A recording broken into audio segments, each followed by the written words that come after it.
తెలంగాణ రాజకీయాల్లో మరోసారి అధికార కాంగ్రెస్ ప్రధాన ప్రతిపక్షమైన భారత రాష్ట్ర సమితి మధ్య తీవ్ర రాజకీయ ఉద్రిక్తత నెలకొంది. రాష్ట్ర అప్పులు, గురుకుల పాఠశాలల టెండర్లలో అవకతవకలు వంటి అంశాలపై మొదలైన మాటల యుద్ధం బహిరంగ సవాళ్లు, నిరసనలు, పోలీసుల జోక్యం, అరెస్టులతో కూడిన హైడ్రామాగా మారింది. అయితే చివరికి ప్రధానంగా చర్చకు వచ్చిన విషయం ఏంటంటే ప్రజా సమస్యలపై వాస్తవ ఆధారాలతో చర్చ జరగలేదనే విమర్శ. ఇరుపక్షాలు కూడా ఒకే వేదికపై కూర్చొని చర్చించకుండా తమ తమ రాజకీయ వైఖరిని ప్రదర్శించడానికే ఎక్కువ ప్రాధాన్యం ఇచ్చాయనే అభిప్రాయాలు వ్యక్తమవుతున్నాయి.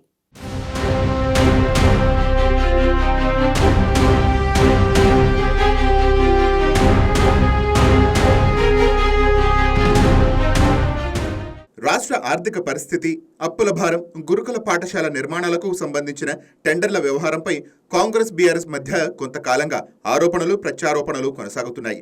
ఈ నేపథ్యంలో కాంగ్రెస్ మంత్రి జూపల్లి కృష్ణారావు బీఆర్ఎస్ నాయకులకు బహిరంగ చర్చకు రావాలని సవాల్ విసిరారు.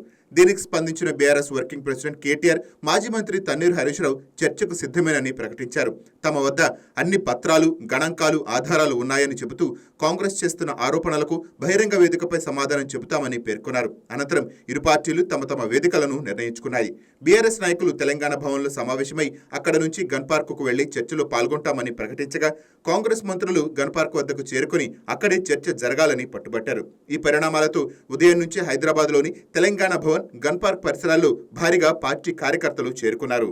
రెండు పార్టీల శ్రేణులు పెద్ద సంఖ్యలో తరలి రావడంతో ఆ ప్రాంతమంతా రాజకీయ ప్రదర్శనను తలపించింది. ఇరు వర్గాల కార్యకర్తలు నినాదాలతో హోరెత్తించడంతో ఉద్రిక్త వాతావరణం నెలకొంది.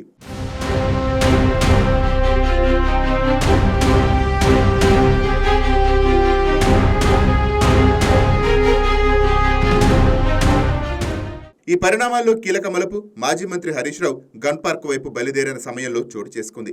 కాంగ్రెస్ సవాల్ను స్వీకరిస్తూ తమ వద్ద ఉన్న ఆధారాలను తీసుకుని చర్చకు వెళుతున్నామని చెబుతూ హరీష్ రావు, మాజీ మంత్రి శ్రీనివాస్ గౌడ్, బీఆర్ఎస్ నాయకుడు ఆర్ఎస్ ప్రవీణ్ కుమార్ తదితరులు తెలంగాణ భవన్ నుంచి బయలుదేరారు. అయితే వారిని పోలీసులు తెలంగాణ భవన్ వెలుపలే అడ్డుకున్నారు.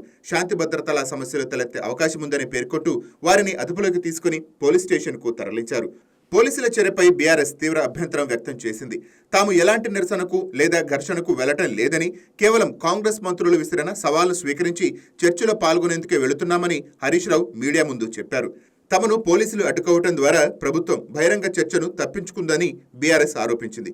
కాంగ్రెస్ మంత్రులే చర్చకు పిలిచి ఇప్పుడు పోలీసులను అడ్డం పెట్టుకుని తమను రానివ్వకుండా చేశారని బీఆర్ఎస్ నాయకులు విమర్శించారు.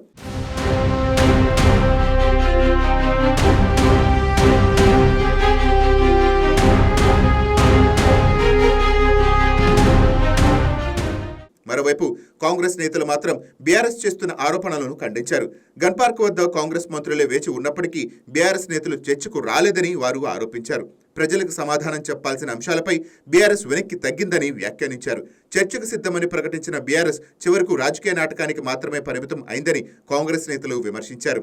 ఈ పరిణామాలను పరిశీలించిన రాజకీయ విశ్లేషకులు మాత్రం ఇరు పార్టీల వ్యవహార శైలిపై ప్రశ్నలు లేవనెత్తుతున్నారు.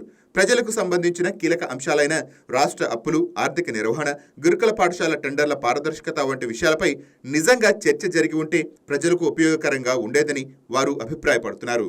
అయితే అలాంటి వాస్తవాధారిత చర్చకు బదులుగా మీడియా దృష్టిని ఆకర్షించే రాజకీయ ప్రదర్శనకే ప్రాధాన్యం లభించిందని వారు విశ్లేషిస్తున్నారు. రాజకీయాల్లో సవాళ్లు, ప్రతి సవాళ్లు కొత్త విషయం కాదు. అయితే ప్రజా సమస్యలపై బహిరంగ చర్చకు ఇరుపక్షాలు ముందుకొస్తే అది ప్రజాస్వామ్యానికి సానుకూల సంకేతంగా భావిస్తారు. కానీ అలాంటి చర్చలు ముందుగానే రాజకీయ ఉద్రిక్తతలు, పరస్పర ఆరోపణలు, పోలీసుల జోక్యంతో ముగిసిపోతే అసలు లక్ష్యం ప్రజలకు సమాచారం అందించడమా లేక రాజకీయ ప్రచారమా అనే ప్రశ్నలు తలెత్తడం సహజం. ఈ ఘటనలో మరో ముఖ్యమైన అంశం పోలీసుల పాత్ర. శాంతి భద్రతల కారణంగా బీఆర్ఎస్ నేతలను ముందస్తుగా అదుపులోకి తీసుకున్నామని పోలీసులు పేర్కొన్నారు. అయితే ప్రతిపక్షం మాత్రం దీనిని ప్రజాస్వామ్య హక్కుల ఉల్లంఘనగా అభివర్ణించింది. మరోవైపు ప్రభుత్వం చట్ట వ్యవస్థ పరిరక్షణ కోసం అవసరమైన చర్యలు తీసుకున్నామని వాదించే అవకాశం ఉంది. ఈ నేపథ్యంలో భద్రతా చర్యలు, రాజకీయ హక్కుల మధ్య సమతుల్యత ఎలా ఉండాలనే అంశంపై కూడా చర్చ మొదలైంది.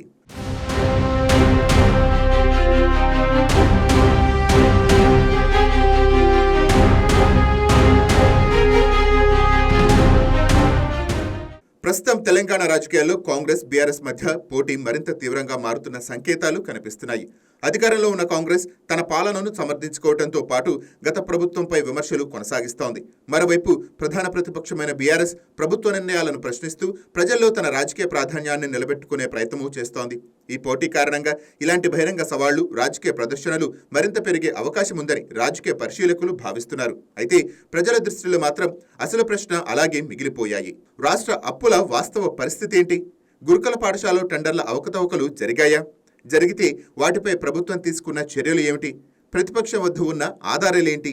ఇటువంటి అంశాలపై స్పష్టత రావాల్సి ఉంది. ఈ ప్రశ్నలకు సమాధానాలు ఇవ్వాల్సిన వేదికగా భావించిన బహిరంగ చర్చ చివరకు జరగకపోవడంతో ప్రజలకు వాస్తవాలు తెలుసుకునే అవకాశం కూడా లేకుండా పోయిందనే అభిప్రాయం వ్యక్తం అవుతోంది. మొత్తంగా చూస్తే తెలంగాణ రాజకీయాల్లో ప్రారంభం అయిన మాటల యుద్ధం హైడ్రామాగా ముగిసింది. కాంగ్రెస్, బీఆర్ఎస్ రెండూ తమ తమ రాజకీయ సందేశాలను ప్రజల్లోకి తీసుకువెళ్లేందుకు ప్రయత్నించినప్పటికీ అసలు లక్ష్యమైన వాస్తవాధారిత చర్చ మాత్రం జరగలేదు. సవాళ్లు, ప్రతి సవాళ్లు, అరెస్టులు, ఆరోపణలు, ప్రత్యారోపణలతో రోజు ముగిసిపోయింది. కానీ ప్రజలు ఆశించిన అంశాలపైన స్పష్టమైన చర్చ లేకపోవడంతో ఈ మొత్తం వ్యవహారం రాజకీయ ప్రదర్శనగానే మిగిలిపోయిందనే అభిప్రాయం బలంగా వినిపిస్తోంది.